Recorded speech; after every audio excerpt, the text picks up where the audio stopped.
I'd like to welcome you all to Guns and Yellow Ribbons. I'm your host today. Fergus is out with man flu, so it's going to be enjoyable. Let's just say that I'm new to this, so you'll have to bear with me. I have got some friends and colleagues who will be joining us today. We've got Dan from Potts Preview. Hello, mate. How you doing, Scunny? All good, mate? All right. How are you doing, mate? Yeah, I'm very well, thanks, buddy. It's good to see you hosting and not the Irish Paul Merson tonight.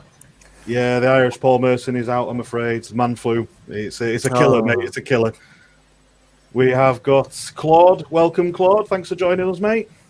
Hello, mate. Thanks for having me on. Thank you very much. First time on here, but I hope to have a good night tomorrow night anyway. Let's hope. No, yeah. Well, let's hope anyway. We've got City, haven't we? So we'll get into that when we get into the show. We have Richard. Richard, welcome, mate. Hi, how you doing? You all right? Yeah, I'm good, mate. How are you? Yeah, very well, very well. Obviously, delighted to be on here today of all days, which is, of course, the 101st anniversary since Arsenal got re-elected to Division 1.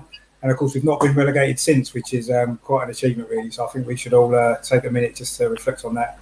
And, 101 years, so fantastic. Yeah, I'm glad you got that in, mate. You was itching for that one, weren't you? I was, yeah. It's been bugging me all day, actually, so I'm glad to get it out of here now. Oh. And I think we've lost Trev, so I apologise for that one. Trevor's meant to be joining us. I think we've just lost him.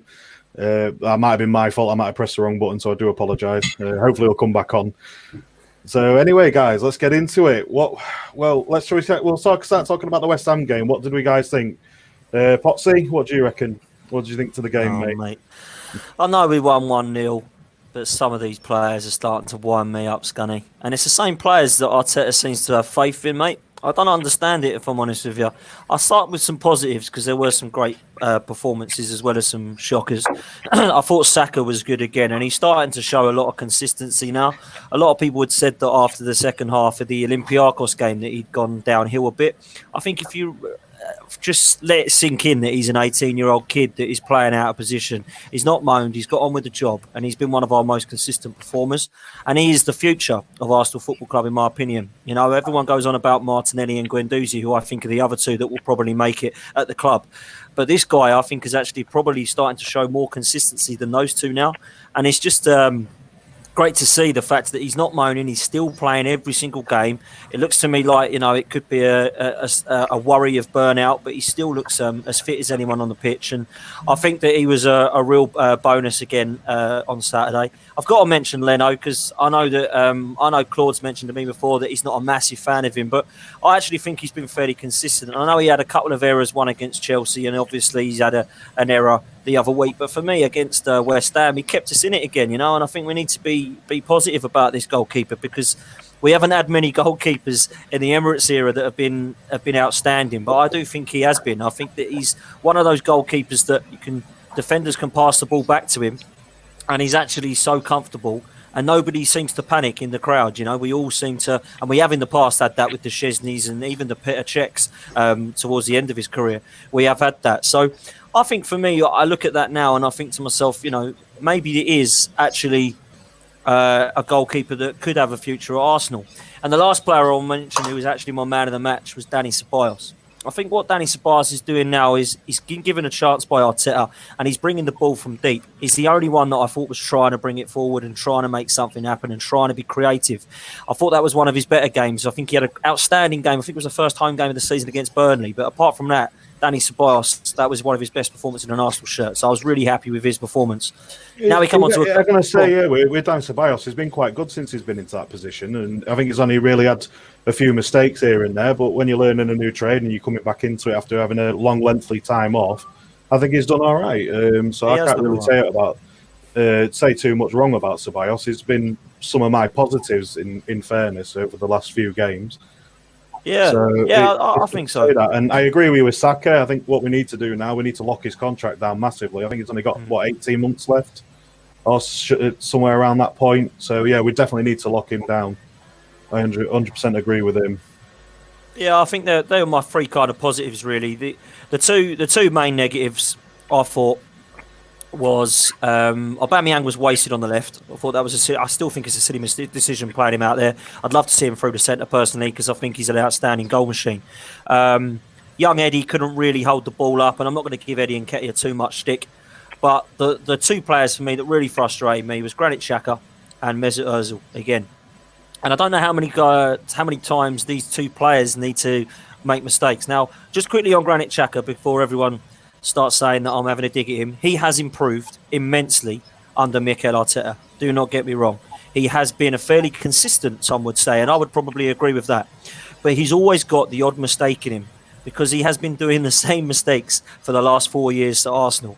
I counted 12 misplaced passes. 70% of those went to the West Ham players in that game, right? It was a poor game for Granit Xhaka. Mesut Ozil. The one thing I'll say about Mesut Ozil is frustrating as he is. Great assist, by the way. Great little header. That was quite, showed a little bit of class. But that's pretty much all he did throughout the whole game. And the one thing that annoyed me the most was he was putting so much pressure on Pepe. You cannot play Mesut Ozil and Pepe in the same team. One of them's got to be dropped. Mesut Ozil's drifting out to the right. So what's happening is he brings 2 or 3 players with him because that's what happens with Ozil. You mark him out the game. And then he passes it to Pepe. So he's got 3 players to then get round. And about 4 times that was happening. And I was like, this has got to be changed now. Pepe is getting drowned out. As much as I don't think Pepe has been outstanding since he's been at Arsenal, I'd love to see him through the centre more. Because I think he's so predictable on that wing. He's going to cut in with that left foot and everybody knows what he's going to do and he does it all the time. He's got all the technical ability and the skill in the world. But unfortunately for me, at the moment, it just isn't working. So they were the positives, they were the negatives. 3 points, Mike. Let's be honest, 3 points, Scunny. But I think that's the only positive thing about is it. Isn't frustrating. It? Yeah, the only thing about it is like we've got the one positive, we got the 3 points. It was a hard fought 3 points, but we got it. Richard, do you want to come in and add anything to that? Yeah, I mean, I think people know that I'm quite a fan of Xhaka actually, and I think he gets a lot of stick. We found one sometimes. Yeah, I mean, it wasn't his greatest game against West Ham. I'll admit that. But he's the one player in the midfielder or one player in the team at the moment who's actually prepared to try to play a forward pass to somebody, and it doesn't always come off, and it didn't against West Ham on a lot of occasions. But at least he's trying to get the ball forward. We're all sideways passing, and I think that's Arteta's style, like the way Man City play. Keep possession of the ball, draw the team in, and then try to use the pace up front to get chances. And that side of it's not really working that well. But I think what Xhaka's doing in the midfield, I think especially since he's been with Ceballos, actually works quite well because Ceballos has got the legs to get around a bit more. But he's also winning a lot of tackles as well. And I think it's given Xhaka a little bit more freedom to maybe try to play them passes. Just against West Ham, they didn't really come off. So, I do think he's got a good role to play in the team. And I think it's the same with us as well. I agree with Potsy there about him and Pepe seem to be taking up the same space on the pitch sometimes. And that's because Pepe's refusal to do anything other than stay out wide and then cutting when he's got the ball. He won't make any other run. And Ozil, you've got to let Ozil drift around. You've got to let Ozil get on the ball. So Pepe needs to either not be in the team as well or get into a different area of the pitch when we're attacking down that side of the pitch because Ozil's always going to drift out there. I'm going to say, does it matter where Ozil plays? Does it make a difference to how he plays and how he is in the team? I know I'm not really a massive fan of his, as people will know, but I just don't think anywhere on the pitch for him at the minute for the Arsenal, I just don't feel it's great for the team. Where else is any creativity going to come from? Because we're not creating chances, are we, really? I mean, at West Ham, we had, about 3 or 4 chances. That was it. And that sums up a lot of our recent performances. And it's, Ozil is the one who can. I know he obviously created the goal against West Ham. And, yes, he didn't do a lot else, I agree. But you've got to have him in the team because he's the one who can do that. If he hadn't been in that position there, if that, say, had gone to Eddie or someone like that, they'd have probably tried to score and missed. And he had the awareness to put it across for Lacazette to tap in. And that's what we need in the team. Without Ozil in the team, we're going to struggle to score goals at the minute because there's no one else who's taking on the ability to open up a defence, and that's what he's got. Well, do you think that comes down to with the players? Are we suffering from a possession game? Do you think we're trying to over-possess into the game? Trying to keep possession of the ball rather than trying to create chances? Is it We like are. it And used to be under Wenger, where we're trying to pass that ball into the net rather than someone who has the ability to take that 30, 40-yard shot, because we've got the players for that. Xhaka can do it. Yeah, all right, he's 1 in 20. Ceballos is more than capable. Aubameyang's capable of it. So we have got players there that can do it. I think Pepe can hit him from good yards out. So, But yeah, it is a possession game. Obviously, Arteta's got that system he likes to play, the sort of Pep system, if you like. And he's trying to get us to do that. And I think at the moment, we're struggling a little bit on a creativity side. We're keeping the ball better. I mean, but as we saw it when the Man City-Man United game, Man City had all that possession and still lost. We had all that possession against West Ham and scraped a victory. So possession isn't necessarily the only way to win games. The way to win games is to get the ball forward, create chances, especially with the attacking players that we've got. We've got goals in the team, haven't we? I mean, Aubameyang's one of the top scorers in the league. Lacazette will score goals if he's playing. I think Eddie's a good finisher when he gets the opportunities. I don't know if he's good enough quite yet, but, we've got goals in the team. It's just we're playing too much in our own half and we're playing sideways passes and it's not really working in the sense that the chances we create. We're not losing games. We're not conceding as many goals, which is a positive. But if we're going to step up a level, we need to start getting the ball into the box more. We need to get Saka crossing it more, get Pepe to go past someone and cross the ball rather than go around in circles. Just be more direct sometimes. Man City is slow passing and then they'll do 3 or 4 quick passes and they've scored. We're doing slow, and then we're going forward and it's slow again.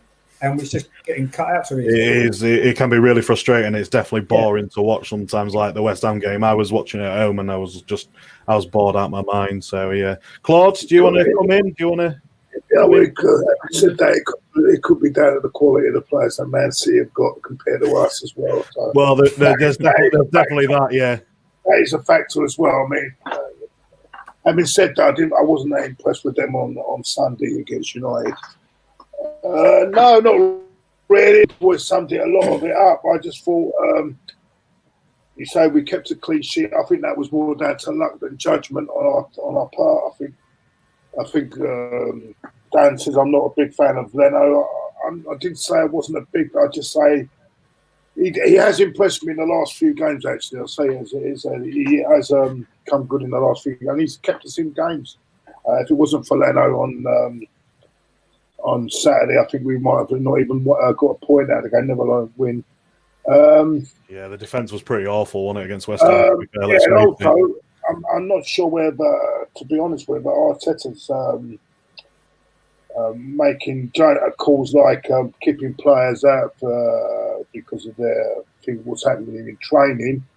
But when you've got someone like Socrates out at right back instead of Maitland-Niles, are you cutting your nose to spite your face? I don't know. Well, there is that massive question. He got away with it Saturday, yeah.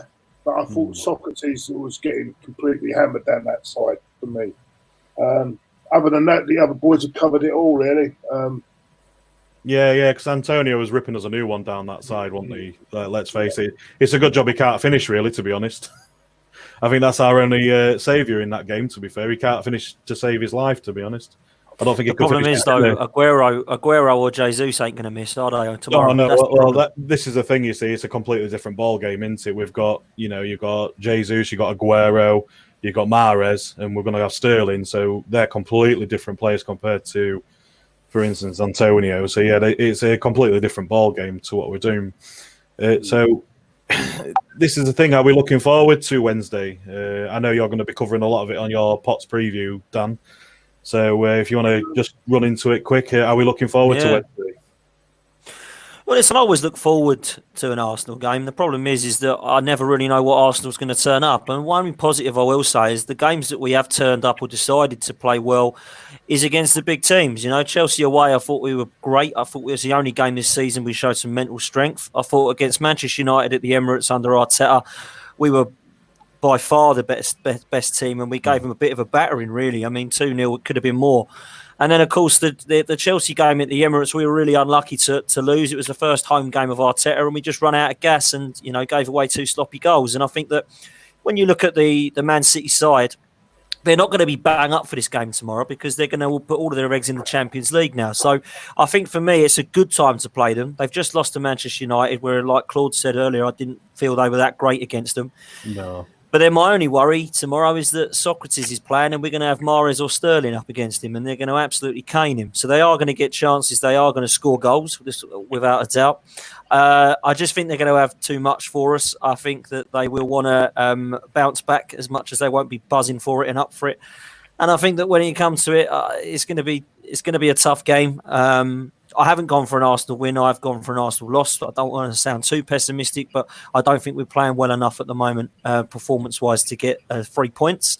I'd take 0-0 now, Scunny, if I'm honest with you. I think a lot of people would, mate, to be honest with you. I disagree with Dan on that, to be honest with you. I think this is the best chance we've ever had of getting something there. And what we need to do is produce the performance that we did against Chelsea away from home this season.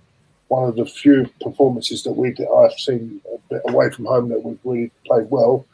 And I was there at Chelsea. It was a hell of a game. Yeah. And the reason I say it, because also I think the intensity out of City is not going to be the same because they've raised the white flag. You saw that on Sunday. They know they can't win. They know that the league's gone. They're not, and it's very difficult to motivate yourself as well. For some reason, I've got a feeling we were far more motivated in this game than them. And with a bit of luck, I think we can win this game. I really do believe we can win it. I don't want to sound like the bearer of bad news here, but I'm trying to keep it level. But you've also got to say, like Alex has said here as well, we have got a very, very poor record against City, especially at the Etihad. Yeah, but records, mate. Listen, records. That's the past. Records. It doesn't come into me. Records are meant to be broken. I get that. I understand. Records, I'm with you. Everyone makes too much of records because the team that's 10 years ago is not the same team now, is it? So. You make too much of it. Records are made. People make too much about records, but I just feel. But we need to pull that sort of performance. I mean, if we play like we did Saturday, we'll get murdered. Don't get me wrong. Even if City are not even at their best, but I got that feeling that we might just pull out a performance on a real performance. I think he tactically might actually play a three centre and 2 wing backs. I think what it might do just play Martinelli and pack the midfield and play 3-5-2 with Martinelli and Aubameyang. That's what I'm thinking. And, possibly. It'd be a good shout, to be fair, playing 5 at the back rather than the 4. Yeah, and frustrate them because City, I think we can get something. I think we can at least get a draw out there, but even possibly win the game. We'll see. I mean, maybe I'm being too optimistic. It's not like me to be positive, is it? Well, you're not the only one at the minute, mate. There's not a loads to be positive about, really. But if it's going to happen, it's going to happen now. I agree with everyone what they're saying. Richard, do you want to come in on that? I mean, I think that one thing we've got to bear in mind is Arteta knows Man City inside and out. And if anyone can prepare a team to counteract what they're going to do, it'll be him. Now, that gives me great kind of optimism, actually. Usually, I wouldn't expect us to get anything from Man City. Every year we go there, it's like just how many we're going to lose by. But this year, I actually think that since Arteta's left, they've lost more games than what we have. And I say, because he knows them so well, I think he'll set us out to counteract how they're going to play. And hopefully, if it goes anywhere near as to plan, then we've got a chance. I mean, I agree that they've got better players than us. I don't think there's much doubt about that in most positions in the team. But, they've lost quite a lot of games this season. They're not playing particularly well. I think their confidence has gone. I think their focus is gone a little bit as well because the league's gone. And obviously the Champions League kind of ban and stuff like that, which is hanging over them still. And I think that this is a good time to play them. And if we're ever gonna get an away win against a top side again, this is going to be the best chance we've got. Yeah, and also, bearing in mind, we've only lost 3 away games all season in all competitions, and the last one of them was Leicester, which was I think beginning of November, wasn't it? Yeah, I was there for that as well. So it's a long time. I've been to a fair few losses, guys. I don't think I should do it. I don't think I should go to any more games, to be fair. I mean, we've drawn a lot of them, but we're not losing the away games, and it's like the way that we're set up, because we're quite difficult to break down now. We're a lot stronger in midfield. That I think we'll soak up their pressure. They'll have the ball. Arteta will know they'll have the ball, and it's just a matter of whether or not we can play on the counter attack like teams like Wolves have done against them previously and stuff like that. And I'm actually reasonably confident that we won't lose. Whether we've got enough to go there and win, I don't know. We need Aubameyang to be on his game. We need to defend really well. But I think Arteta will know how to set the team up. And I agree with Claude. I think we might well go 3 centre halves and put 5 across midfield just to shut the space down and stop them getting in behind us. I think that's probably what he'll do. And if he does, that'd be a good shout. Maybe take Ozil out of the team. And maybe put Bellerin right wing back in, have the 3 centre halves. I'd keep Mari in because I think he's doing okay. I thought he did well against West Ham. I think he was the only defender that did do well, barring Saka. And if we can get Saka forward a bit more as well, a bit more freedom going forward, I think he'll cause them problems. I think defensively they're not that strong at the minute. They've been conceding a few goals, and I'm confident that we can get something. It's the first time I've felt like that playing Man City for a long time, but I actually feel we can. It's a good time to play him, I think. I think he will. I think he'll do the job tomorrow. Yeah, I agree, and I do feel like if anything's going to have to be really on the ball, I think our defence is definitely going to have to be on the ball this game. They really need to step it up, and I agree with what you're saying about Mari. I think he was definitely one of our better players against West Ham, although the defence wasn't great. But yeah, I can see where you definitely guys are coming from there, and 5 at the back sounds pretty decent to me, and having someone like Mari, Socrates and David Luiz in there. But apparently Cedric Suarez, he might be available for the City game. There's talk about that going around. Do you reckon he could just jump straight in, or would you possibly put Bellerin back in after his... Because I hear he's got he's had a groin tear, so I'm not too sure how he's shaping up with that one. So what would you say? Would you jump Suarez back in with him being... signed for about 5 mil? If he's fit, and obviously if Bellerin isn't, then that's obviously an option. We don't know how fit Bellerin is. I mean, if Bellerin's fit, he should play if we're playing that system because I think that suits him anyway. I mean, I don't think Suarez would be, if he's fit and ready to play, then I'm sure he'll be able to do a job in there. But I suppose it's a difficult game to have your first game for us, isn't it? Away at Man City, it's a difficult one for him. So ideally probably not, but it depends on the fitness of Bellerin, really, doesn't it? I mean. If we're going to play a wing back, we can't have Socrates as a wing back because that's just not going to work. No, it's not. If Bellerin's not fit, and maybe we're not going to throw Suarez in, I think we'll have to go 4 at the back because I think it's the only way it'll work. Yeah. But I suppose it's going to come down to the fitness of Bellerin possibly then on what we do. Yeah, I agree. No Maitland-Niles tomorrow either, then? Probably not. He's done something, Annie, to be fair. He's upset somebody, hasn't he, at the club, so... We don't know. It would be an attitude probably. Arteta doesn't seem like he doesn't put up with that, does he? If someone's not putting the right attitude in training, he doesn't seem to want to pick him. I think it was the same with Dani Ceballos earlier on. He maybe wasn't showing the right attitude in training. He's knuckled down, and he's and it's come good for him now. And I think maybe it's been the same with Maitland-Niles. Maybe he just needs to knuckle down, and get on with it. And it looks like you've got a fan there, Richard. To be fair, from Adam. Yeah. Someone has to say it. No, I'm joking. He's got a point. Fair enough. Yeah, no, well, everyone's entitled to their opinions. You know how it is. What do you reckon the team could be then against Man City then, Dan? We've heard from Claude, he reckons it's going to be more of a 5-2. Was it 5-2-2-1? Claude? I think 5-3-2, isn't it? 5-3-2. Yeah, same for you, Richard. Yeah, Dan? No, I think he'll stick with the same formation, I think. Only because I don't think these right backs are fit boys. I really don't. I mean, Bellerin's saying he's got a groin tear. Maitland-Niles is going to get sold because he's done, isn't he? And I don't think Suarez is going to come in. So I think it will be Socrates right back. Leno will be in goal. I think Saka will remain at left back. And I think it will be Luiz and Mari at centre back. I think there's only really because of the Torreira injury, I think there's going to be a Xhaka and Ceballos. Yeah. And then Ozil, I think, will play in front. I think he might go with Martinelli on the left, and I think he'll go with Pepe on the right, and then I think he'll go with Aubameyang through the centre. I think he might drop Lacazette, but not for Eddie this time, for Aubameyang, because Martinelli's got to come back into this side now. I don't really see why he's been frozen out. I've got no idea what he's supposed to have done wrong. People were saying on a podcast, on last night's podcast, saying, he's not had a break yet because of the Brazilian league. It finishes different to us. So he's come straight from Brazil and he's still not had a break. But he's hardly been playing every game for us all season, has he? You know, so it's not like for me that he's getting to the 35-year-old man who can only play one game in three. He's an 18-year-old lad who wants to be playing football as often as possible, and he certainly hasn't looked tired for me. I mean, I know against Portsmouth he didn't set the world alight, but he didn't have a bad game. So for me, I think that Martinelli needs to come back into the side now. So that's the team I'd go for. Listen, it could be we might not see any change at all, but that's what I'd go for. The only thing I say with that, Dan, is that midfield is a bit too weak against a Man City. Man City's. What's that? The midfield? Yeah. I'm not. What do you reckon the midfield will be then?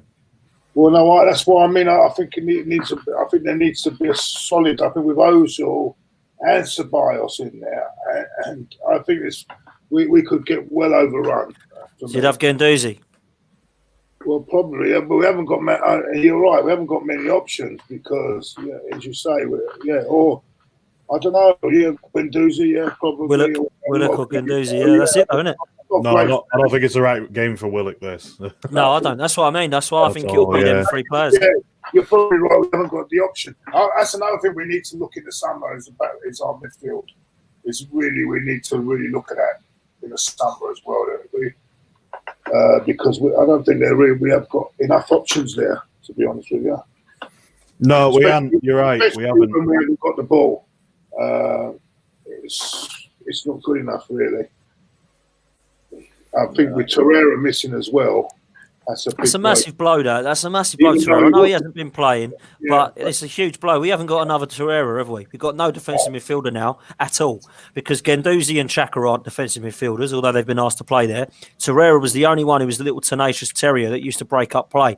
Now, without him, we really are struggling, in my opinion. Ceballos has been doing a pretty good job doing that, though, hasn't he? He's sort of been winning the ball back. He's been sort of playing a bit of a deeper role in the last few games. I mean, it was maybe a bit higher up the pitch earlier in the season, which perhaps didn't work so well.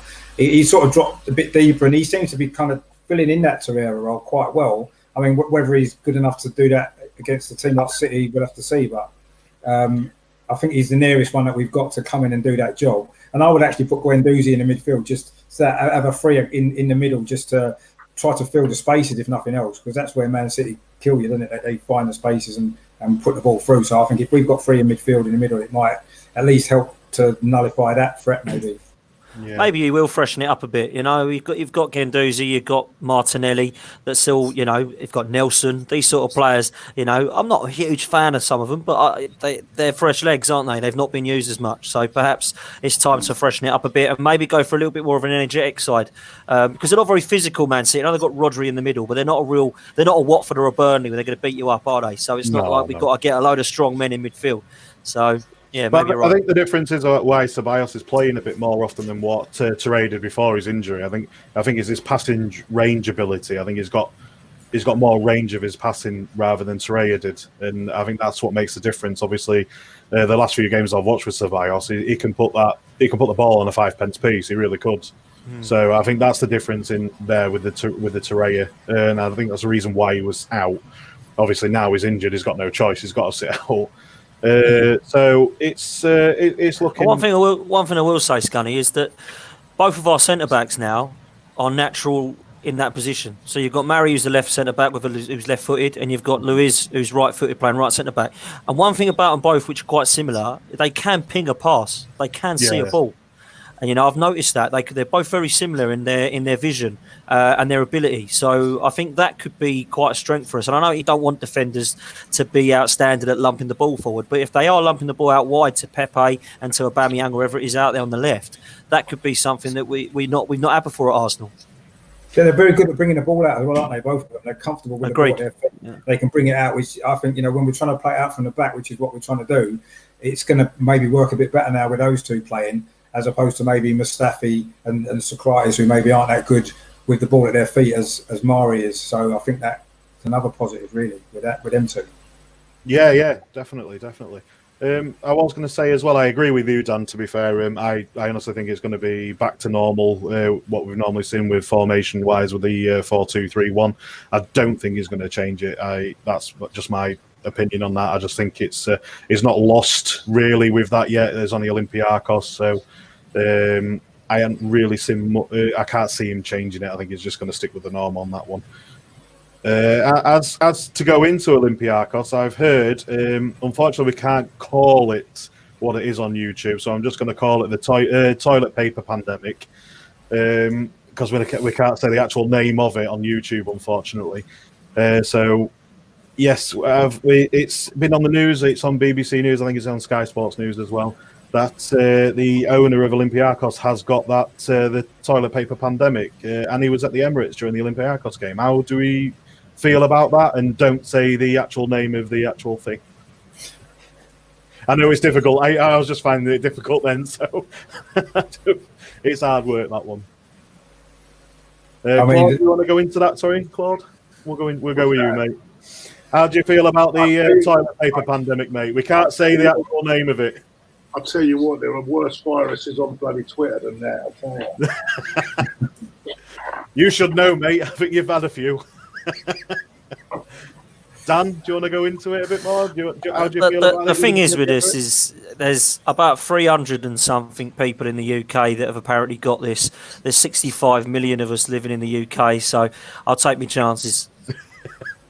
Honestly, there's like I know Claude mucks around there and says there's worse viruses on Twitter, but there is worse stuff out there. No one cares when people die of pneumonia or influenza, or when people have got leukemia or cancer. But all of a sudden, 300 people have got this, and then all the world has to stop. Everyone rushes to the shops to buy loo roll and pasta. What's going on? I don't get it. I'm so confused by it all. It's on the news every day. If this was going to be a zombie apocalypse, I'd be bothered, but it's not, is it? Let's be honest. And with the Olympiacos guy getting it, you know, that's fine. Whatever happened. I think it was more to the fact that he was at the Emirates as well during the Olympiacos game. So I mean, it was before, wasn't it? Wasn't it before he come here before he got it? Was that right? Yes, I'm not entirely sure, to be honest. I just know he was there, but I don't know how anything else has been said. You know what gets me is that you've got all on the walls of the toilets. You've got all the walls. Please wash your hands after you use the toilet. I think do you need to really be told to do that anyway? Well, you know, I cannot believe it. I can't believe it. You know what I mean? Well, please wash your hands. I just think we just need to look at what's happening in Italy and stuff like that. You know, if games are going to get played in front of behind closed doors and stuff like that, and games getting called off, if it's in Italy, they're overreacting in that sense. We're probably going to end up doing the same at some point, and we need to think about how that's going to affect the rest of this season, really. Because I don't think God stands behind closed doors. Why just to rearrange it? What is it behind closed doors? Just rearrange the game. Yeah, I game behind closed doors. I don't agree with it at all, but I just can see that's what they're going to end up doing. I wouldn't be surprised if they start doing that. What I didn't understand about it on Saturday, you know what when they're supposed to shake hands before the game? You know when they went past and they're supposed to shake each other's hands? Yeah, after the game they're all shaking hands anyway. And when they score as well. I don't think that's an issue, Claude, to be fair, when they're cuddling each other halfway through the match, you know, trying to throw someone on the floor or something, you know, trying to go for a tackle. I don't understand it. What's coming? Isn't it meant to be an airborne thing anyway? So I don't suppose it's going to make a lot of difference, is it? If you're sharing the same air as someone, it's not going to really matter if you shake hands with them or not, is it? But anyway. No, exactly.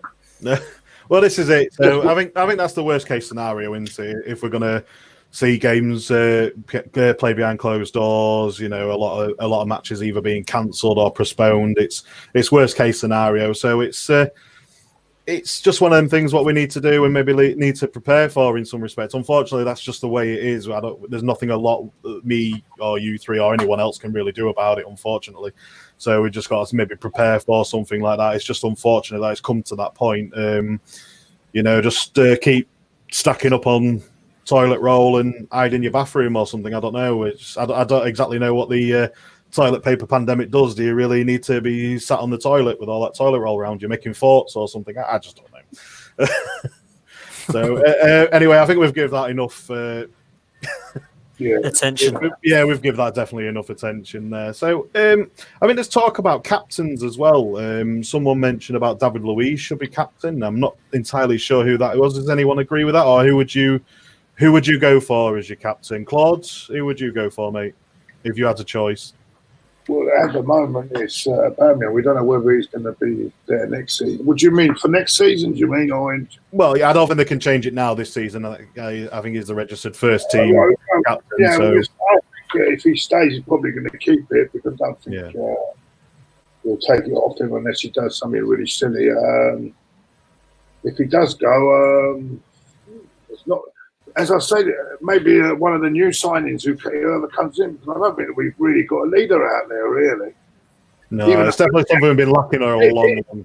Even Aubameyang is not really a leader, is he? I mean, No. to be honest with you.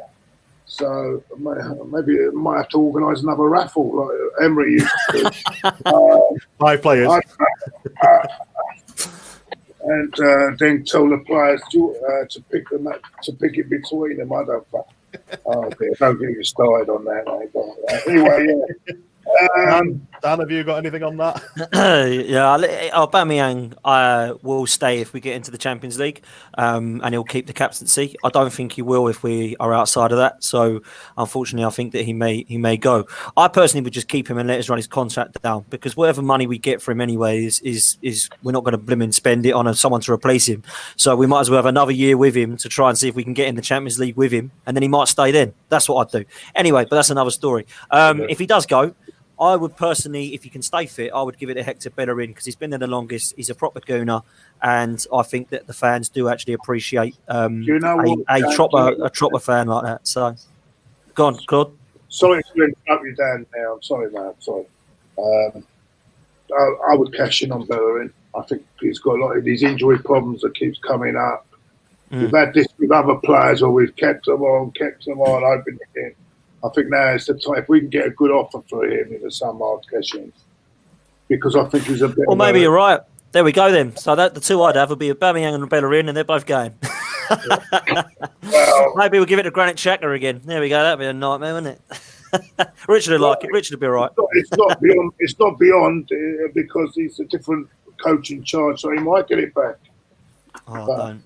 But there's a lot of people that think they don't want him. There's a lot of fans that don't want him in the team anyway next year. But I don't know why. I don't think it's wrong, to be honest. He does divide the fan base, doesn't he, Xhaka? Xhaka. To be fair, if you're to line everybody up and say who deserves it for what they've done in the game, then David Luiz is the shout. It'll be the groundsman, wouldn't it? Surely. But, you know, I think I'm with Claude. We haven't got a leader out there. You know? It's one that ducks out of the way. And, this is what I'm saying, Claude. I don't think we got anyone, mate. You know what I mean? Sorry, yeah, I know. Yeah, exactly. That's what I'm trying to say. It'd be another one of them raffles again, wouldn't it? Richard, do you want to come in on that one? Or sorry. For me, the only leader that we've got in the team is David Luiz because if you see him when they do the sort of huddle before the game, he's the vocal one. He's organising everybody. He's speaking to the young players. I think he's a natural leader, and obviously the career that he's had in the game as well. I think he would be. In fact, I mean, as much as I love Aubameyang, he's not a captain. You know, he's not. He doesn't take the captain's role in the team, whereas I think David Luiz does. And if we're gonna have a captain from the players that we've currently got, to me, it should be David Luiz. And I would make that change now. I wouldn't even wait because, you know, especially there's a bit of uncertainty over whether Aubameyang's even going to be here next season. And for the captain of the team, we've gone through this so many times before with Fabregas, with Henry. They were captain of the team, Vieira, kept saying they were going to leave. And I think it's unsettling. You need a captain who you know is staying. And if Aubameyang signs a contract, then fair enough. But if he's not going to, if he's going to hold us to ransom and wait till the end of the season, I would say you're not going to be captain. We need someone who's going to be captain that's actually going to be leading this team forward. And for me, at the moment, it'd be David Luiz without a shadow of a doubt. He would be the first choice. And second choice, I would say Xhaka would be the second choice because he seems the next sort of leader in terms of seniority in the way the players look up to. I mean, he's popular. Do you not think Xhaka ruined that though? You know, having a lot of fans, even myself, I would feel the way he acted that time, you know, with the fans and everything. Yeah, I just think he's ruined that. He's tainted that one, hasn't he? Really? Yeah, he has a little bit. Yeah, but I think you've got to look at it as well. I mean, it's the captain of the team isn't really what the fans want. It's who's going to be the leader of the players on the pitch, who's going to do the manager's role on the pitch while the game's going on. And if Xhaka's going to do that, he should be captain. I personally would put David Luiz in first because I think he's the best person that we've got to do it. But, I mean, obviously, Emery had faith in Xhaka to do it. His national manager's got faith in him to do it. He must have some sort of leadership qualities that maybe aren't apparent to everybody else outside. But I agree. Maybe he's tainted that, and I think it'd be difficult for him to be captain now. But yeah, so I would say David Luiz should be captain as from tomorrow night. Yeah, from early. With Aubameyang as well. I mean, talking about his contract, I'm not sure if he's got the right attitude anyway, because he came out and said, "What is it? I want to. I do want to stay because it's not about winning trophies. I don't want a player that's got that sort of attitude anyway." To be honest with you, no, but I think he was trying to. It's a good point, actually. It's definitely a good point. I think he was trying to say by the goals he scored, he doesn't need trophies, does he? I think that's what he was meaning. No, but what he's saying, it's not about winning. He said, "I'm not that bothered about winning trophies. I want someone that wants to win trophies." That sort of attitude is not good. That means he's coming here, doesn't care whether we win or lose. We had that with Bellerin saying that. That's the sort of attitude that I don't want in this club. It's a wrong mental attitude. If we want to go to that level, next level, we've got to have a better attitude than that. I'm sorry. I don't think Aubameyang has actually come out and said that he's unhappy, though, is he? Because I heard him say about this, I don't care about trophies. He said it's not about winning trophies, yeah? Right, yeah. So that means to me, I want a player wanting to win trophies, because I'm not being funny. That means you're motivated to win trophies. That means that's your motivation. Do you reckon that could have been maybe taken out of context, Claude? Yeah, but that's going to be so. As long as I get 20 odd goals and it don't matter if the team finished 6 or 7. That's bullshit to me. That's bullshit. You've got to want to win. You've got to want to win. I mean, to be fair, he looked really upset, didn't he? The Olympiacos game when we lost. He was quite emotional when he scored the goal, wasn't he? And then at the end, he looked. I know he missed that chance, but that seemed to really affect him. I think he does want to win trophies. He wanted to win the Europa League. Maybe that was because he thinks he's responsible for them going out. That's why. In all fairness on that, I don't think it was just him who was responsible. I think there's a whole team that was responsible. No. Of course, he's not responsible. Yeah. So I get that. Yeah. So he showed a bit of emotion. We've got to give him. Then those 2 minute of madness was responsible for them getting that goal when he put it out for instead of putting it in up the pitch. I don't know what he was doing there. But no, I just feel that attitude. I don't like that attitude. I heard Bellerin say that. I remember Bellerin saying that Alexis wanted to win too much. They should want to win too much. I don't understand this mentality. And until we get that mentality right, that's probably one of the reasons we're in this position. But, I think there's a few. That is a culture. That is true. Culture is an issue. Yeah. That is true. Yeah, I think with the change of culture is definitely needed. And I think at the minute, Arteta's, well, in all fairness, we've got to give him that chance to let us lead us into that new culture. No. It's time. You've got to give him time, yeah. Yeah. I think, and that's why a lot of people now going on at him. There's a few people going, but I'm going to give him it's best to give him till the summer, clear out the players that he feels that are not good enough, see what he brings in, and what he's got to do as well, what has got to happen for him. He's got to play. He's got to get the players he wants, not who Raul wants with his agent. Yep. Agreed. Who Raul wants to fix so he can get more money in his fee. He's got to get the players that he wants. Yeah, the players that he wants. And if he doesn't get the players he wants, right, then he's got to say something about it, because he can't go into the next season and go with players he don't want, and then people will be on his back. It isn't fair on him. So I think that's the only issue that we've got with head coaches these days. I know it's the new culture with a lot of teams now with head coaches is the fact that they're not really choosing the players that they want, or they have to settle for a player similar to the player who they want, necessarily that player. But I think that's a hindrance for the head coach. I think that, and there's not a lot of, unfortunately, there's not a lot he can do about it. I'm afraid it's just the reason we're in this mess, though, Scunny, isn't it? Because of recruitment, the last 5 years. Look at what we've bought. This is what I'm going on about, Dan. You've got people going on about Stan's not investing. We've put more money. If you look at net spend, we've spent more money than Liverpool and Leicester, and look where they are. See, this is what gets me. It's the recruitment. It's the players we bought with that money. Nothing to do with reinvestment. Yep. I totally agree, mate. You know, I said it to you before, Scunny, didn't I, about the fact that we bought Mustafi and Xhaka. Judges goes on about him, stand. You know, I don't know what he sees with them glasses, but I mean, I think that's the other thing as well, is it? Who do we blame? You know what I mean? I say who do we blame, but who do the questions need to be answered by? Is it Stan or Josh Kroenke, or is it Raul and Vianney who were more active at the club rather than? Well, of course, it's them. Stan. That's the problem. They're not football men, are they?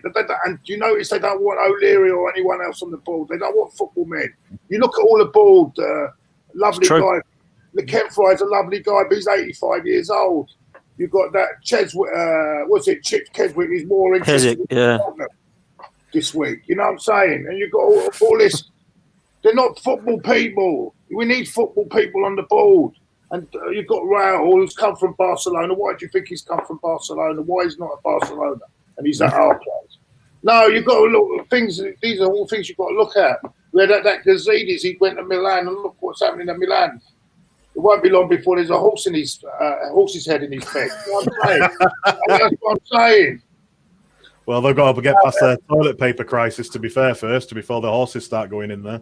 But well, we all know how Gazidis. I think everybody knows how every Arsenal fan feels about Gazidis. I don't think he's got no love at this club at all with fans or anyone else. So there is that. But speaking about going in for the money side of it, and obviously with Man City having that ban, whether it gets held up or not from the Champions League, so fifth spot could be quite crucial this season. Do you reckon if we actually made it to the fifth spot, do you think it would be a hindrance, or would it help us in going forward? I don't Dan, think it's. comment to that? I don't think it's gonna. Oh, God, I hate being pessimistic on here. Come on, you love it, if you know you do. I don't think it's going to matter this fourth. I personally think it'll be top four. I think City will get away with it because they always do. I'm just saying. In hindsight, you know. If this place is out there, if it's up there for grabs, then we can get it right mathematically. But I don't think we will. That we can get fourth because. Well, exactly, yes. So that's what I'm saying. So we can get fourth or fifth. I don't think the performances I'm seeing at the moment, unless we really improve over the next coming weeks, I don't think it's doable. And the reason I say that is because I think we've got 5 winnable games, and I think we've got 5 games that I really can't see us getting much from. And the 5 I can't see us getting much from is tomorrow night, that you boys have said you fancy us. So good. I hope you're right and I'm wrong. Liverpool at home, which is going to be a tough game, as we know. Well, let's hope they've won the league by then and they don't care about it. Yeah, fingers crossed. I'll be at that game, so I hope they've gone on holiday by the time I get there. That'd be nice, wouldn't it? Leicester. I'm just saying in hindsight, mate. So if fifth place was achievable, well, say we got to fifth place, Man City got their ban, or even if we got to fourth place and they didn't. I'm just saying, is the Champions League, if we do get it, and if we do get the Champions League, would it be a hindrance with the current state of the club, or would it actually help us, do you think? So I think it would help us financially. That's going on. Let's just go. Yeah, let's go financially. And I think it would financially help us 100%. Sorry, I thought you were asking if we get it. No, you're fine. I think it would help us financially. I think it definitely would. We've got a Champions League wage budget and we're in a Europa League team, aren't we? So I don't even think this team deserves to be in Europe, in my opinion. I don't think they're good enough for it, But we have got a wage budget which is Champions League. So for me, mate, yeah, definitely. I think it's a must. I wanted to win the Europa League to get us back in there. So if we can't win that now, which we can't, it's got to be all about getting top 4. Because I think then we can afford to attract players, can't we? Again, because at the moment, what's our transfer budget going to be again? 40 or 30 million probably again, unless we get into the Champions.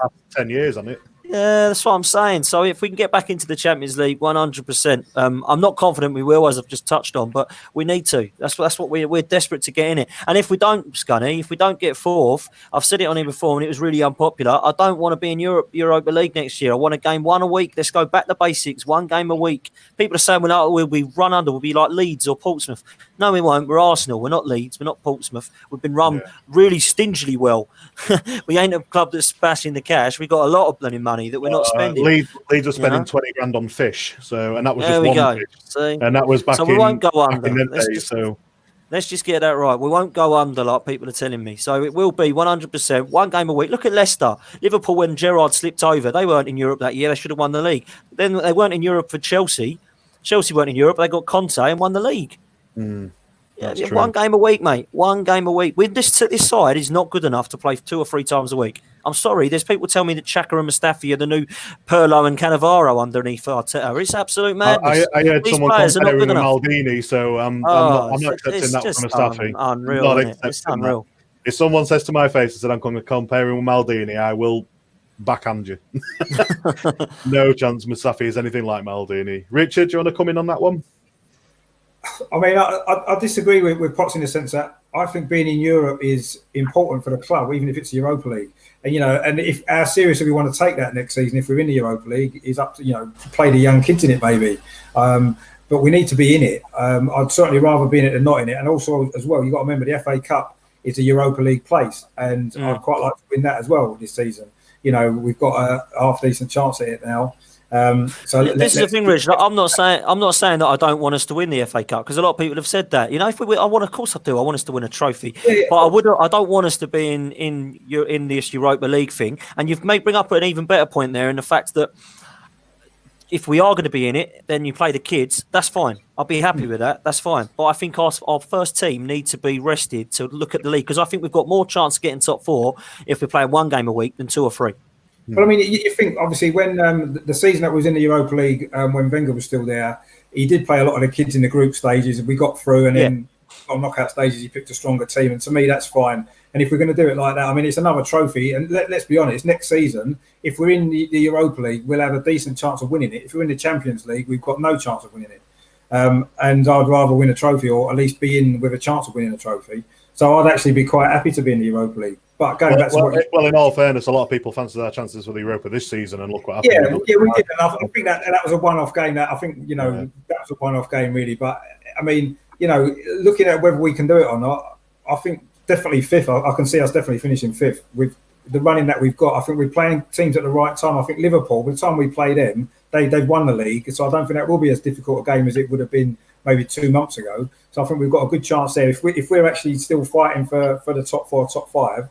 And the end of the season, I mean, you look at some of the fixtures that we've got. I think that they've actually seem to have fallen quite well for us. So I think we've got a decent chance at getting top 4, top 5. That's fair enough. Claude, do you want to? We've got to win 8 games out of 10 for me. I'll tell you another one. 7. I said 7. Another difficult one is that Brighton game. I think that Brighton game could be more tricky than the Man City. I think you've been looking at my. You've been looking at my list, mate. I was going to come into that at some point for Brighton. Yeah, I just feel that's a really tricky game, Brighton. It's always has been a tricky game away, hasn't it? Brighton away has definitely been one of them games that we've not. Very nice. We go beat Man City and then go and lose on Saturday to Brighton. That's Arsenal all over. That is us all over. Yeah. That's what you say. 7. 7's enough. I'm not sure Chelsea. I'm looking at their running. They'd have to drop 8 points to us.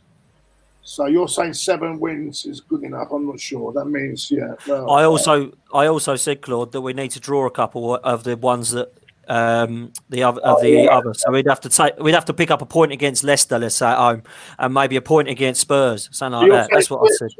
23 points. That means that they'll only have to get 16 from the last 10 to overhaul us, which is. That's what I mean.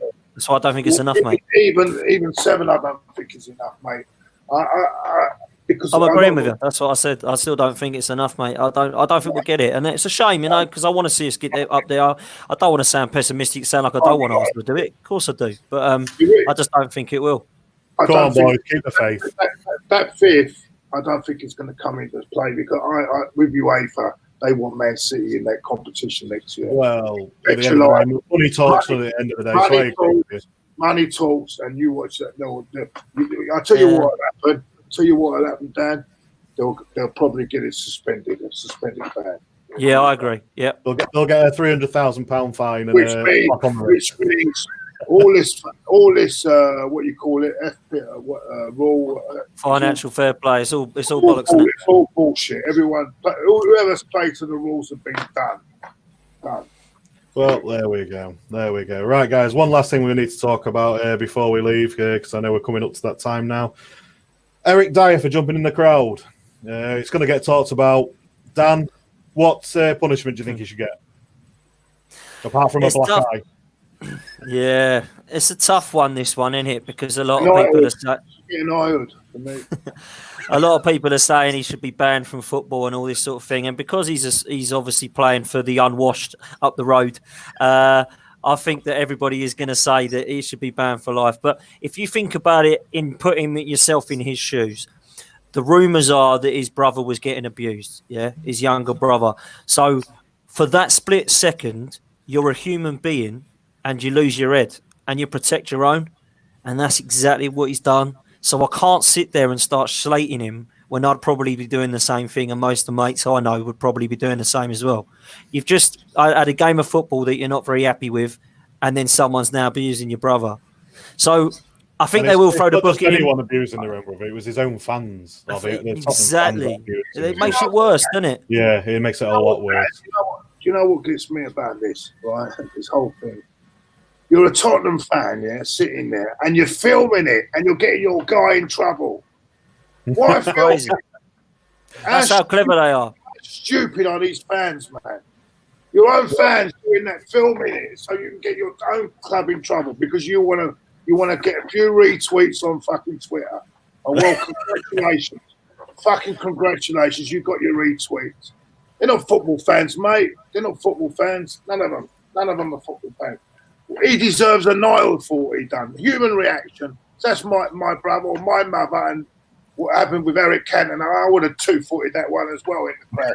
What Eric done. I'm not being funny. No. Listen, anyone insults anyone of my family or is attacking anyone of my family, my instinct is to go and help them. All this about professional football. Oh, he's a professional footballer. Yeah. That's your human reaction. You don't think that when that minute. You don't think, oh, well, I'm a professional footballer. I can't do that, can I? No, bullshit. And I'm sorry. I'm not having it, mate. He deserves a knighthood.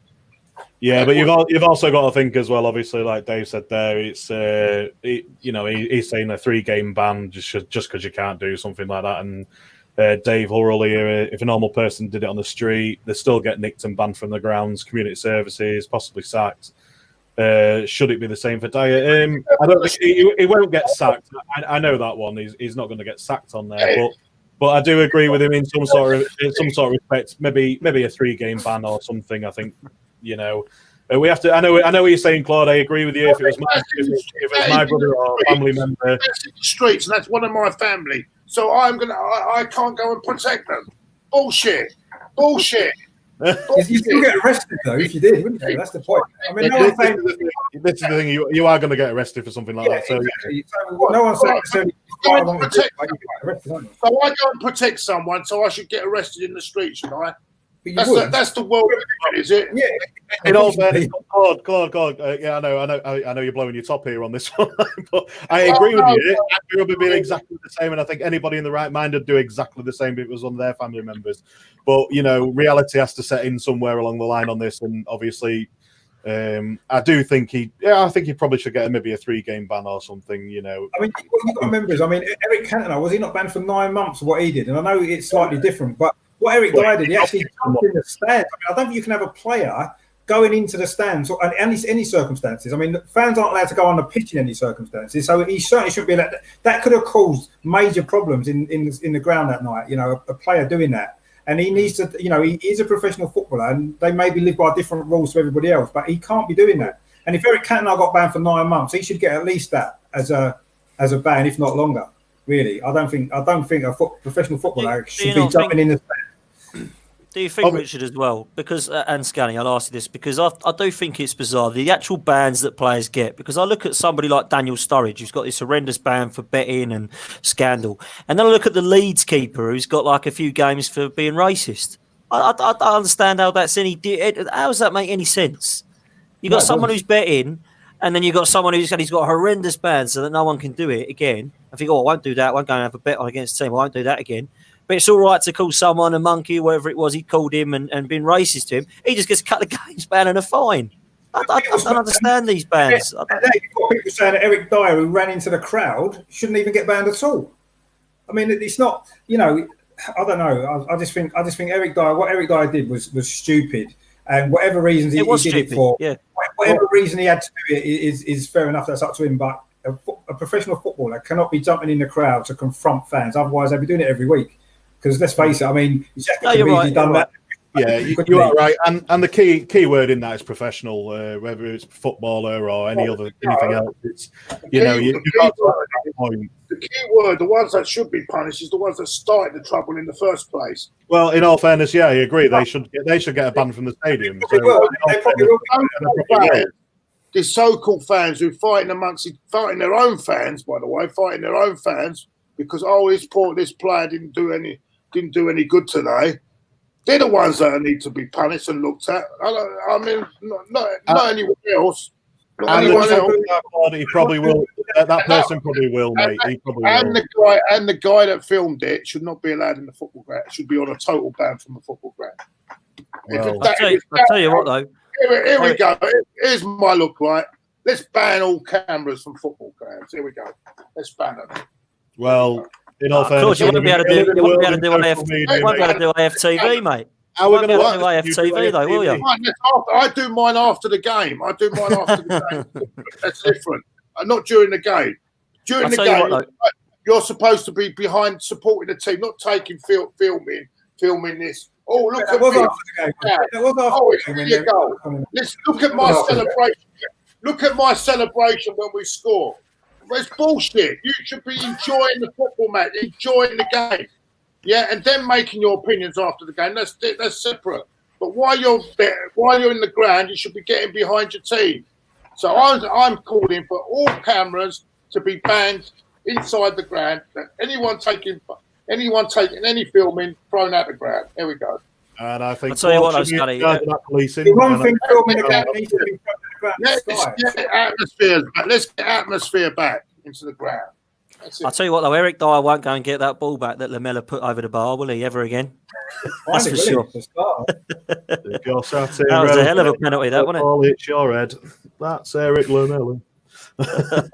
Right, I think we've done enough on that one. I don't think we can go too much far into that, to be fair. So I'm going to let Dan get his little plug in here because I know he's itching for it, and I think someone's asking for it. Blimey. I'll let you get in. That's all right. Yeah, if you boys do fancy coming and seeing the Pots preview at 8:30 this evening, then come over to the Same Old Arsenal. It'll be myself, Trev, Max from Arse Bros, and Ray from Man City Fan TV. So if you do fancy coming and having a watch of that, then do come over and watch on the Pots preview and subscribe to Same Old Arsenal. Cheers for that, Scunny. Yeah. Not a problem, mate. Not a problem. And Ray from Man City. That's a good lineup. Very nice guy. Very nice guy. He is. Yeah, I was on Prots preview with him from on the last time we played City, and he's very good. What time's that, Dan? What time is that on? I'll have to tune in. Half hour, mate. Yeah, half hour. Pots preview on Same Old Arsenal on YouTube, mate. I might put a comment here now and again on there. All right, Claude. I'll keep up with you, mate. Right, I'd just like to thank everyone who's joined in the chat. You three guys, thanks very much for joining me on my first ever hosting the Guns and Yellow Ribbons. Well done, Scanny. You did good, mate. I'm going to leave it to Dan. Go on, Dan. Get us out of here. Thank you very much for inviting me on. Thank you very much for inviting me on. Sorry if I've been a pain, but not a problem. We love your passion. It's been a pleasure to meet you all. I've not met any of you. I've met you, Mike, haven't I? Yes, we have, mate. We met at Burnley. And I've not met Richard, and first time I've spoken to Richard, and it's been a pleasure. Same with you, mate. Definitely. We'll have to meet up at Sheffield United. Are you going I don't know if I'm doing that. I'm doing Man City and Brighton, but I think that my fun, they've really messed this up playing free, like putting that Man City game on in a week's notice. So, but no, I've got fit for it. I might do the shift. I'm doing definitely Man City tomorrow and Brighton on yeah. Right. I'm looking forward to tomorrow. We've all got our plugs in. We've got Claude with his AFTV. Right. Thanks very much, guys, and up the arse. Up the arse.